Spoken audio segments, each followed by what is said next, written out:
तुम्ही आयुष्यात कधीच साडी नेसली नसेल, डोंट वरी. असा परफेक्ट पदर, अशी चापून चुपून बसणारी साडी कशी नेसायची हेच सांगणार आहे मी आजच्या व्हिडिओमध्ये. चला मग. साडी शेपर घालून घेतलंय. आता आपल्याला साडी खोचायची सुरुवात करायची आहे उजव्या बाजूने. पुन्हा एक टर्न करून उजव्या बाजूला एंड. आता साडीचं टोक माझ्या डाव्या हातात आहे. आता मी डाव्या हाताने माझ्या उजव्या हातात दिलंय आणि उजव्या हातात आता माझ्याकडे पदराचा पार्ट आलाय. तुम्हाला जितका पदर हवाय तितकी साडी तुमच्या हातात घ्या आणि आठवणीने इकडे एक टोक खोचायचंच आहे, नाहीतर साडी एकात एक होऊन जाते.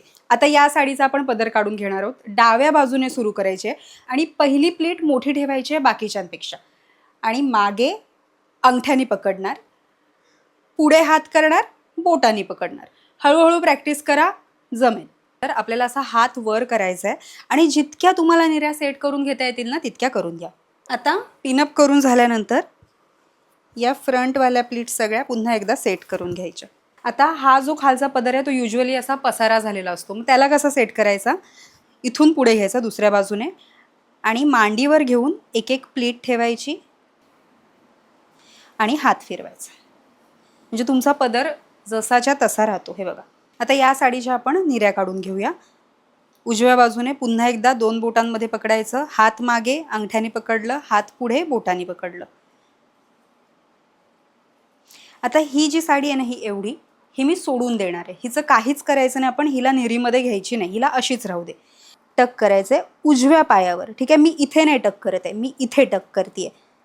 आता ही जी जागा आहे आपल्याला इथून हात निऱ्यांच्या खालून हात घालायचा आहे आणि ही जी आपण निरी सोडलेली ना, जिचं आपण काहीच केलं नाही, तिला घेऊन एकदा सगळ्या हिप प्लेट्स सेट करा. तुम्हाला कसं टाईट वगैरे हवं आहे.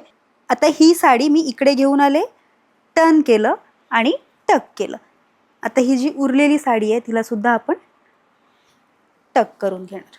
तर अशा प्रकारे ही सुंदर अशी चापून चोपून परफेक्ट आपली साडी नेसून झालेली आहे. हँडलूम साडी आणि पॉवरलूम साडीमध्ये बरेच डिफरन्स आहेत, पण एक बेसिक डिफरन्स जो तुम्ही पटकन बघू शकता तो म्हणजे आता हे बघा, या साडीवरची माझी बुट्टी बघा. तर या बुट्टीला तुम्हाला आतल्या बाजूने कुठेच धागे निघालेले दिसणार नाही आहेत, याचे धागे लॉक केलेले आहेत. आता ही साडी बघा, तर ही पॉवरलूम साडी आहे, म्हणजे ही मशीनवर बनवलेली आहे. हिचे धागे तुम्हाला असे निघालेले दिसतील. ही साडी प्युअर हँडलूम माहेश्वरी साडी आहे.